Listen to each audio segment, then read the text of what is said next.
সুপ্রিয় দর্শক, আসসালামু আলাইকুম। আপনাদের সবাইকে স্বাগত জানাচ্ছি এখনকার আলোচনায়। আপনাদের সঙ্গে আছি আমি সিরাজুল ইসলাম। দর্শক, পরিস্থিতি খুবই উত্তপ্ত। যে কোনো মুহূর্তে ইরানের উপর হামলা করতে পারে আমেরিকা, এমন খবর আসছে মার্কিন গণমাধ্যম সহ মোটামুটি সব গণমাধ্যমে। পাকিস্তানের সেনাপ্রধান ইরানে রয়েছেন এবং সেখানে গুরুত্বপূর্ণ কর্মকর্তাদের সাথে বৈঠক করছেন। সমস্ত সূত্র থেকে যা ইঙ্গিত মিলছে সেটা হচ্ছে এই, ইরান যদি আমেরিকার সাথে চুক্তি না করে তাহলে যে কোনো মুহূর্তে হামলা হবে। অর্থাৎ আমেরিকার পক্ষ থেকে একটা চূড়ান্ত সিদ্ধান্ত নেওয়া হয়েছে, খুব শিগগিরই ইরানের বিরুদ্ধে হামলা করবে যদি ইরান চুক্তি না করে। এবং এই কারণে ডোনাল্ড ট্রাম্প তার বড় ছেলের বিয়ের অনুষ্ঠানে যাচ্ছেন না, এখন এটা পরিষ্কার হয়েছে। এদিকে মার্কিন গোয়েন্দা সংস্থার পরিচালক তুলসী গ্যাবার্ড পদত্যাগ করেছেন এবং রিপাবলিকান দলের ভেতরে ডোনাল্ড ট্রাম্পের অবস্থান ক্রমেই দুর্বল হচ্ছে এবং তিনি চাপের মুখে রয়েছেন। এই পরিস্থিতিতেও তিনি ইরানের বিরুদ্ধে হামলার ছক কষছেন। তাহলে এর পেছনে কলকাঠি নাড়ছে কে? সুপ্রিয় দর্শক, এইসব বিষয় নিয়েই এখন মূল আলোচনা করব। এর সাথে আরেকটি বিষয় যুক্ত থাকবে, সেটি হচ্ছে যে পাকিস্তানের প্রধানমন্ত্রী শাহবাজ শরীফ 4 দিনের সফরে আজকে পাকিস্তান থেকে চীনের উদ্দেশ্যে রওনা হয়েছেন। এই সফরে তিনি কি করবেন এই সমস্ত নিয়ে মোটামুটি একটা আলোচনা করার চেষ্টা করব। তো চলুন বিস্তারিত আলোচনায় চলে যাই। দর্শক, আলোচনা শুরুতেই একটা ছোট্ট খবর জানিয়ে রাখি, সেটা হচ্ছে যে চীনের একটি কয়লা খনিতে ভয়াবহ বিস্ফোরণ হয়েছে এবং শেষ খবর পর্যন্ত অন্তত 90 জন শ্রমিক মারা গেছেন এবং আরও অনেকে আহত হয়েছেন। মৃত্যুর সংখ্যা বাড়তেও পারে। তো এই ঘটনাটা কয়েক দশকের ভিতরে, অন্তত গত 2 দশকের ভিতরে সম্ভবত সবচেয়ে বড় খনি বিস্ফোরণের ঘটনা। যারা নিহত হয়েছেন তাদের জন্য শোক প্রকাশ করছি এবং যারা আহত হয়েছেন তাদের দ্রুত সুস্থতা কামনা করছি। তো চলুন আমরা মূল আলোচনায় চলে যাই। মার্কিন প্রেসিডেন্ট ডোনাল্ড ট্রাম্প মোটামুটি সিদ্ধান্ত নিয়ে ফেলেছেন যে কোনো সময় তিনি ইরানের বিরুদ্ধে হামলা চালাবেন। এটা বলা যাচ্ছে এই কারণে যে তিনি পরিষ্কার করে বলেছেন তার বড় ছেলের বিয়েতে তিনি যাচ্ছেন না। এবং শুধু তাই না, নিউ জার্সির একটি গল্ফ ক্লাবে সাধারণত সপ্তাহের শেষে ছুটির দিনগুলোতে তিনি গল্ফ ক্লাবে যান, তিনি এবার যাননি। তিনি একদম সাংবাদিকদের সোজা ভাষায় বলেছেন যে রাষ্ট্রীয় গুরুত্বপূর্ণ বেশ কিছু ঘটনা রয়েছে, গুরুত্বপূর্ণ ব্যাপার আছে, সেই কারণে তিনি রাজধানী ওয়াশিংটনেই থাকছেন। এবং তিনি বলেছেন যে বিয়ের অনুষ্ঠান বা গল্ফ ক্লাবে যাওয়ার চেয়ে আমেরিকা তার কাছে বড়, এই কারণে তিনি ওয়াশিংটনে থাকছেন। তার মানে হচ্ছে যে কোনো মুহূর্তেই ইরানের উপরে হামলা চালাতে পারে আমেরিকা, এই সিদ্ধান্ত তিনি নিতে যাচ্ছেন বা এই সিদ্ধান্ত তিনি দিতে যাচ্ছেন। এর আগে আরও গুরুত্বপূর্ণ খবর হচ্ছে যে মার্কিন যুদ্ধমন্ত্রী পিট হেগসেথ, জেডি ভ্যান্স মার্কিন ভাইস প্রেসিডেন্ট, তারপরে সিআইএর পরিচালক এবং মার্কিন সামরিক বাহিনীর চিফ অফ স্টাফ এর চেয়ারম্যান জেনারেল ড্যান কেইন, এই সবার সাথে তিনি বৈঠক করেছেন গতকালকে শুক্রবারে। এবং এই বৈঠকেই মূলত যুদ্ধের ব্যাপার আলোচনা হয়েছে এবং সবাই যারা আছে তারা তো সবাই তার পক্ষের লোক এবং তাকে সাপোর্ট দেবে, এটাই স্বাভাবিক। ফলে সবাই মোটামুটিভাবে যুদ্ধের পক্ষে অবস্থান নিয়েছে। তাতে একথা বেশ পরিষ্কার যে পাকিস্তানের সেনাপ্রধান ফিল্ড মার্শাল আসিম মনির তিনি ইরান থেকে ফিরে আসার পরেই মোটামুটি বোঝা যাবে যে ইরানে হামলা হচ্ছে কি হচ্ছে না। জেনারেল আসিম মনির সেই সময় ইরান সফরে গেছেন যখন পরিস্থিতি একেবারেই চূড়ান্ত এবং নাজুক, অর্থাৎ ইরান চুক্তি করবে কি করবে না এই বিষয়ে সিদ্ধান্ত জানতে চায় আমেরিকা। সম্ভবত সেই সিদ্ধান্তই শুনতে গেছেন বা জানতে গেছেন আসিম মনির। হয়তো তিনি এই মেসেজ ইরানি কর্মকর্তাদের কাছে দিয়েছেন যে আপনারা যদি চুক্তি না করেন আমেরিকার সাথে তাহলে তারা হামলা করবে। কিন্তু এখানে ইরান কি করবে সেটা একটা বড় প্রশ্ন। ইরান যা যা করতে পারে তার ভেতরে এই যে ইরান তো পরিষ্কার করে বলছে, ইরানের পররাষ্ট্রমন্ত্রী আজকে বক্তব্য দিয়েছেন, আসিম মনিরের সাথে যে বৈঠক হয়েছে সেই বৈঠকে ইরানের পররাষ্ট্রমন্ত্রী আব্বাস আরাকচি পরিষ্কার করে বলেছেন আমেরিকার বাড়াবাড়ি দাবি, অর্থাৎ অতিরিক্ত দাবির কারণে আর ডিপ্লোমেসির উপরে বিশ্বাসঘাতকতা করার কারণে আমেরিকার সাথে চুক্তি করা যাচ্ছে না। বাড়াবাড়ি দাবি বলতে কি, বাড়াবাড়ি দাবি বলতে যে ইরানের হাতে কোনো পরমাণু কর্মসূচি থাকতে পারবে না, একটা মাত্র স্থাপনা থাকবে পরমাণু স্থাপনা, আর বাকি সবগুলো ধ্বংস করে ফেলতে হবে। এরপরে ইরান কোনো ইউরেনিয়াম এনরিচ করতে পারবে না। ইরানের হাতে যে এনরিচড ইউরেনিয়াম আছে সেগুলো দিয়ে দিতে হবে, হরমুজ প্রণালী খুলে দিতে হবে, যুদ্ধের ক্ষতিপূরণ দেবে না, নিষেধাজ্ঞা এখনই তুলে নেবে না, ধীরে ধীরে তুলবে। বিদেশে যে সমস্ত ইরানের সম্পদ আটকে আছে সেগুলো এখন মাত্র বড় জোর 25% ছাড় দিতে পারে, সব ছাড়বে না। তাহলে কি ইরানের কোনো দাবি মানবে না, ইরানের কথাই মানবে না, ইরানের কোনো অধিকারই মানবে না, সব আমেরিকা যা বলছে তাই মানতে হবে। তাহলে কি চুক্তি হয়? ইরানের পররাষ্ট্রমন্ত্রী আব্বাস আরাকচি এই কথাই বলছেন যে আমেরিকা অতিরিক্ত দাবি করছে, অর্থাৎ অনেক বেশি দাবি করছে, এত দাবি পূরণ করা ইরানের পক্ষে সম্ভব না। এবং ইরান এত দাবি পূরণ করতে যাবে বা কেন, সে প্রশ্নও কিন্তু থেকে যাচ্ছে।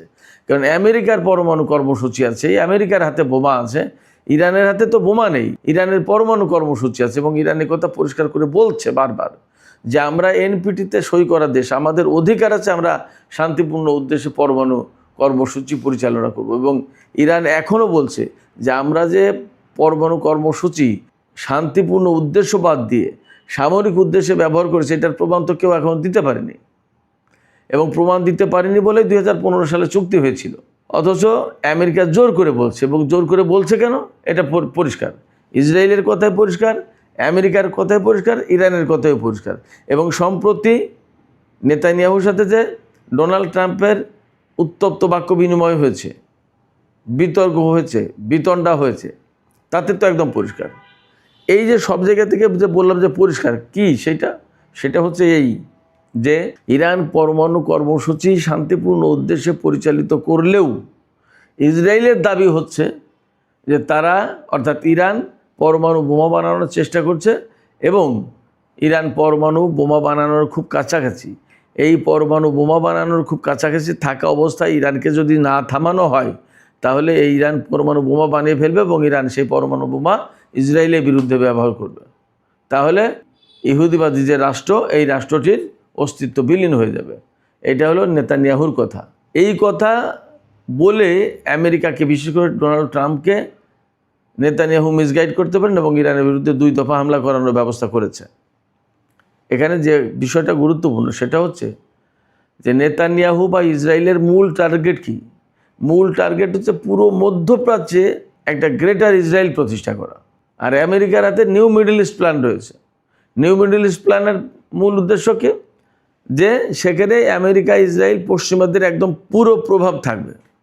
ইরানের ইসলামী বিপ্লব থাকবে না, ইরানের বিপ্লবী সরকার থাকবে না, কোনো প্রতিরোধ থাকবে না। আমেরিকা, ইসরায়েল যা বলবে ওইটাই ফাইনাল। সেক্ষেত্রে এই যে শক্তিশালী ইরান, এই শক্তিশালী ইরান তাদের পথে বাধা। এই পথের বাধা বা পথের কাঁটা পরিষ্কার করার জন্য নেতানিয়াহু ডোনাল্ড ট্রাম্পকে বারবার পরমাণু কর্মসূচির কথা, ইরানের পরমাণু বোমার কথা, এই সমস্ত কথা বলেন। আর ডোনাল্ড ট্রাম্প তাই বিশ্বাস করে তিনি তাই করেন। আর যদি তিনি তা না করেন তাহলে তো ইসরায়েলের হাতে এপিস্টিন ফাইল আছে। এই হলো মোটমাট বিশ্লেষণ, মোটমাট মূল আলোচনা। সেক্ষেত্রে ডোনাল্ড ট্রাম্প এখন ইরানের বিরুদ্ধে হামলা করতে এক প্রকার বাধ্য, এর বাইরে যাওয়ার তার কোনো সাধ্য নেই। ডোনাল্ড ট্রাম্পের সাথে নেতানিয়াহুর হট টকিং হয়েছে, তর্ক বিতর্ক, উত্তপ্ত বাক্য বিনিময় হয়েছে, কিন্তু ডোনাল্ড ট্রাম্প ফাইনালি ইসরায়েলের প্রধানমন্ত্রীর কাছে আত্মসমর্পণ করতে বাধ্য। ইসরায়েলের প্রধানমন্ত্রীর কাছে তিনি এই কথা বলতে বাধ্য বা এই কথা শুনতে বাধ্য যে ঠিক আছে, কি বলছেন বলেন, আমি তাই করে দিচ্ছি। ব্যাপারটা এরকম। এখানে আমেরিকাকে কেন টানছে ইসরায়েল? ইসরায়েল ইরানকে একা হারাতে পারবে না। ইসরায়েলের এত সামরিক শক্তি নেই, বা সে তো ছোট একটা দেশ, কোনো মতেই ইরানের বিরুদ্ধে সে একা পারবে না। যার কারণে আমেরিকাকে ডেকে এনে আমেরিকাকে দিয়ে ইরানকে ক্ষতিগ্রস্ত করে দেওয়ার চেষ্টা। কিন্তু ইরান এখানে শক্তিশালী অবস্থানে। আমেরিকা যে যুদ্ধের যে প্রস্তুতি নিচ্ছে, এটার সব জায়গা থেকে ইঙ্গিত আছে। ছেলের বিয়ের অনুষ্ঠানে যাচ্ছে না, ডোনাল্ড ট্রাম্প তো বলেইছেন যে বিয়ের অনুষ্ঠান বা গল্ফ ক্লাবে যাওয়ার চেয়ে আমেরিকা আমার কাছে গুরুত্বপূর্ণ। আমেরিকা গুরুত্বপূর্ণ কেন? আমেরিকা কি ধ্বংস হয়ে যাচ্ছে এখন? তার মানে কি? এর মানে হচ্ছে যে তারা যুদ্ধ করতে যাচ্ছে। এই সময় রাজধানী ওয়াশিংটনের প্রেসিডেন্ট থাকবেন এবং যুদ্ধ পরিস্থিতি তিনি দেখবেন এবং ডিরেকশনস দেওয়ার প্রয়োজনীয়। এবং এবার হামলা যদি করে আমেরিকা, তাহলে ইরানের একদম ম্যাক্সিমাম ক্ষতি, আগের বারের চেয়ে বেশি ক্ষতি করার চেষ্টা করবে, তাতে কোনো সন্দেহ নেই। কিন্তু ইরান কি করবে? ইরান এই জায়গায় বলছে যে তাদের কূটনৈতিক প্রচেষ্টা যেটা চলছে সেটার প্রতি সমর্থন আছে এবং সেই ব্যাপারে প্রস্তুতি আছে। অর্থাৎ ইরান আমেরিকার সাথে বা মধ্যস্থতাকারীদের সাথে আলোচনা করতে প্রস্তুত, আলোচনা করছে, এবং আমেরিকা ইসরায়েল যদি যুদ্ধ করে তাহলে যুদ্ধ করার জন্য প্রস্তুত। ইরান যুদ্ধ বাদ দিয়ে দেবে না। অর্থাৎ এমন কিছু না যে আমেরিকা ইসরায়েল হামলা চালাবে, ইরান হামলা চালাবে না, আত্মসমর্পণ করবে, তা না। ইরানের পূর্ণাঙ্গ প্রস্তুতি আছে এবং ইরান পরিষ্কার করে বলেছে এবার যদি আমেরিকা ইসরায়েল হামলা চালায় তাহলে মধ্যপ্রাচ্য অঞ্চলের বাইরে ছড়িয়ে পড়বে যুদ্ধ। এই মধ্যপ্রাচ্য অঞ্চলের বাইরে ছড়িয়ে পড়বে মানে কি? এই মানে আমার ব্যক্তিগত বিশ্বাস যে ইরান এই যুদ্ধ আমেরিকায় টেনে নিয়ে যাবে। ইরানের পক্ষ থেকে এমন কথা বলা হয়েছে যে যুদ্ধ যদি শুরু করে তাহলে আমেরিকা ইসরায়েল চমক দেখবে, তার মানে বিশেষ নতুন কিছু অস্ত্র ব্যবহার করবে ইরান। বলা হচ্ছে যে অস্ত্র মোকাবেলা করার সাধ্য সক্ষমতা ইসরায়েল এবং আমেরিকার নেই। তার মানে পরিষ্কার বোঝা যায় যে ইরান খুব স্ট্রং পজিশন আছে এবং তারা যুদ্ধের ব্যাপারে বা আমেরিকাকে মোকাবেলা করার জন্য যে রকমের প্রস্তুতি থাকার দরকার সেই প্রস্তুতি তাদের আছে। আসলে বাস্তবতা যেটা হয়েছে সেটা হচ্ছে যে আমেরিকা ইসরায়েল এবং ইরানের ভেতরে যে যুদ্ধ, বর্তমান যে সংঘাত, উত্তেজনা, যে সংকট, এই সংকট কিন্তু আমি সবসময় বলে আসছি এটা শুধুমাত্র ইরানের তেল সম্পদ, খনিজ সম্পদ দখল করার চেষ্টা, এটা মূল আলোচনা না। মূল টার্গেট যেটা সেটা হচ্ছে সারা বিশ্বের যে ব্যবস্থা, বিশ্ব ব্যবস্থা, ওয়ার্ল্ড অর্ডার, এই ওয়ার্ল্ড অর্ডারে পরিবর্তন আসছে, পরিবর্তন আনছে, এবং এই পরিবর্তন আনার ক্ষেত্রে চীন, রাশিয়া, ইরান একসাথে, এবং এর এগেনস্টে রয়েছে আমেরিকা। এই যে পরিবর্তনটা হতে যাচ্ছে বা পরিবর্তন আনার চেষ্টা করা হচ্ছে, এই পরিবর্তন আনার চেষ্টাটাকে আমেরিকা মেনে নিতে পারছে না, এইটা আটকানোর চেষ্টা করছে। ডোনাল্ড ট্রাম্প জানে যে ওয়ার্ল্ড অর্ডার যদি পরিবর্তিত হয়ে যায় তাহলে আমেরিকার অবস্থান কোথায় যাবে, এটা জানে, ইসরায়েলও জানে, যার কারণে তারা প্রচণ্ডভাবে বাধা দিচ্ছে, পরমাণু যুদ্ধ, অমুক তমুক, এইটা সেটার কথা বলছে। মূল আলোচনা যেখানে সেটা হচ্ছে ওয়ার্ল্ড অর্ডার যাতে চেঞ্জ না হয়। এই ওয়ার্ল্ড অর্ডার চেঞ্জ করার ক্ষেত্রে আমেরিকা, রাশিয়া এবং চীন যে ভূমিকা পালন করছে তার চেয়ে কোনো অংশেই কম গুরুত্বপূর্ণ ভূমিকা পালন করছে না ইরান।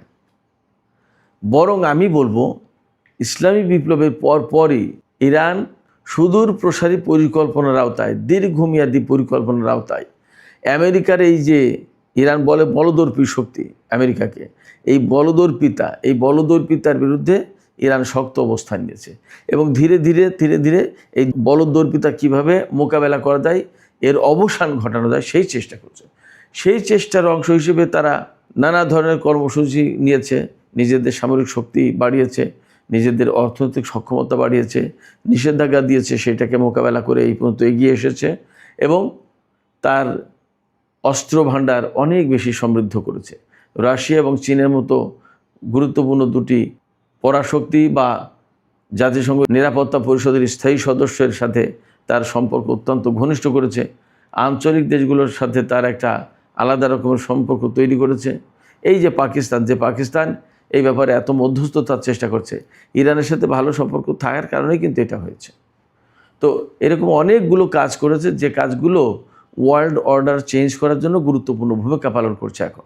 শুধু তাই না, এই ইরান সর্বপ্রথম ডলার বাদ দিয়ে অন্য মুদ্রায় লেনদেনের কথা বলেছে এবং সেই চেষ্টা তারাই করেছে। তারাই কিন্তু একসময় রাশিয়ার সাথে, চীনের সাথে, তুরস্কের সাথে, পাকিস্তানের সাথে ইরানি উদ্যোগ নিয়ে নিজেদের লোকাল কারেন্সিতে লেনদেনের ব্যবস্থা করেছে এবং ইরান, চীন এবং রাশিয়াকে অনেক আগে থেকেই প্রস্তাব দিয়েছে যে ডলার বাদ দিয়ে আসুন আমরা বিকল্প মুদ্রায় লেনদেন করি। এই চীন এবং রাশিয়া কিন্তু প্রথম দিকে রাজি হতো না। আস্তে আস্তে তারাও যখন নিষেধাজ্ঞার আওতায় পড়েছে, অনেক চাপে পড়েছে আমেরিকার কাছ থেকে অর্থনৈতিক বিষয়ে, তখন তারা আস্তে এখন এই ডলার বাদ দিয়ে নিজস্ব মুদ্রায় লেনদেন করছে। চীন, রাশিয়া, ইরান, পাকিস্তান এই সমস্ত দেশের ভিতরে যে আন্তঃবাণিজ্য হয়, এমনকি ভারতের সাথে রাশিয়ার এই সমস্ত যে আন্তঃবাণিজ্য হয়, এই আন্তঃবাণিজ্যের 90% প্রায় ডলার এরিয়ায় লোকাল কারেন্সিতে লেনদেন হয়। আপনি চিন্তা করেন, অনেক বড় ব্যাপার। চীন, রাশিয়া, ইরান, ভারত এই সমস্ত দেশের যে লেনদেন, এটা বিশ্ব অর্থনীতিতে একটা বিরাট বড় অংশ। সেই বিরাট বড় অংশের লেনদেন আপনার লোকাল কারেন্সিতে হচ্ছে। এটা আমেরিকার জন্য মাথা খারাপ হয়ে যাওয়ার কাজ, এবং এই মুহূর্তে সেটা চূড়ান্ত পর্যায়ে রয়েছে।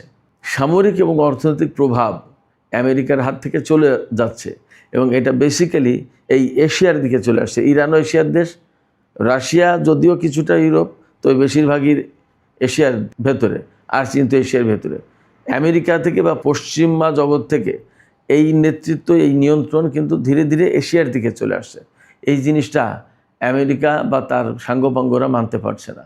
আমি আবারও বলছি যে এই জায়গায় চালিকা শক্তি হিসেবে কিন্তু ইরান কাজ করেছে। এই জন্য ইরানকে এত বেশি শত্রু মনে করে তারা, এবং ইরানকে যে কোনোভাবে হোক ধ্বংস করে দিতে চায়। তারা জানে ইরানকে ধ্বংস করে দিতে পারলে চীন এবং রাশিয়াকে বিচ্ছিন্ন করে ফেলা যাবে। রাশিয়াকে ইউরোপ, ইউক্রেন এই সমস্ত ইস্যু দিয়ে ব্যস্ত রাখা যাবে, আর চীনকে তাইওয়ান, জাপান, কোরিয়া ওই সমস্ত ইস্যু দিয়ে ব্যস্ত রাখা যাবে। তখন আমেরিকা এই যে বিভক্ত করে দিল, আমেরিকার জন্য পথ কিন্তু সহজ হবে, এবং আমেরিকা তখন আবার সেই মোড়লের আসনে থাকতে পারবে। তো সুপ্রিয় দর্শক, আমরা পরিস্থিতি যা দেখছি তাতে মোটামুটি কথা বলা যাচ্ছে যে কোনো সময় যুদ্ধ শুরু হতে পারে। পরিস্থিতি আসলে কিভাবে সামাল দেওয়া হবে, এবং এবারে যুদ্ধ শুরু হলে পরিস্থিতি কোথায় যাবে, সেটা সত্যিই একটা বড় শঙ্কার কারণ। যাই হোক, আলোচনা শেষ করব। আলোচনা শেষের আগে একটু কথা বলতে চেয়েছিলাম। পাকিস্তানের প্রধানমন্ত্রী চীন সফরে গেছেন, 4 দিনের সফর। এই সফরে চীনের সাথে অনেক গুরুত্বপূর্ণ চুক্তি হবে, বিশেষ করে ব্যবসায়িক বাণিজ্যিক চুক্তি হবে। তারপরে পাকিস্তানের প্রধানমন্ত্রী চীনের গুরুত্বপূর্ণ বিভিন্ন বড় বড় কোম্পানি প্রতিষ্ঠান সফর করবেন, ঘুরে দেখবেন, এবং বড় বড় কোম্পানির শীর্ষ পর্যায়ের কর্মকর্তা যারা, তাদের সাথে বৈঠক করবেন।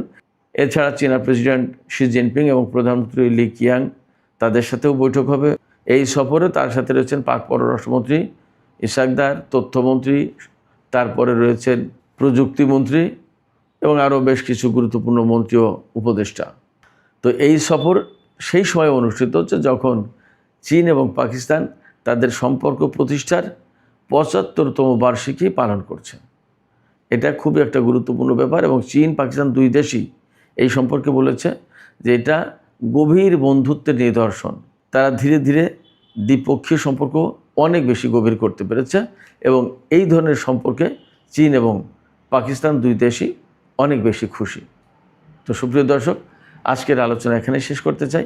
যাবার আগে আপনাদের কাছে প্রশ্ন করতে চাই বা আপনাদের মতামত জানতে চাই যে ডোনাল্ড ট্রাম্প যে অবস্থান নিয়েছেন এবং যে সমস্ত তৎপরতা চলছে, আবার এপাশে মধ্যস্থতার চেষ্টাও চালাচ্ছে পাকিস্তান, তাতে কি আপনাদের মনে হয় আসলে পাকিস্তানের মধ্যস্থতা একটা চুক্তি হতে পারে, নাকি যুদ্ধই চূড়ান্তভাবে শুরু হয়ে যাবে? এবং যদি যুদ্ধ চূড়ান্তভাবে শুরু হয়, তাহলে মধ্যপ্রাচ্যের পরিস্থিতি এবার কী দাঁড়াবে বলে মনে করছেন আপনারা? আপনাদের মতামত জানিয়ে কমেন্টে লিখতে পারেন, আর ভিডিও ভালো লাগলে লাইক, কমেন্ট, শেয়ার করবেন, এবং চ্যানেলটি সাবস্ক্রাইব করে সাথেই থাকবেন। দর্শক, এখনকার আলোচনা এখানেই শেষ করছি। আপনারা সবাই ভালো থাকুন। আল্লাহ হাফেজ।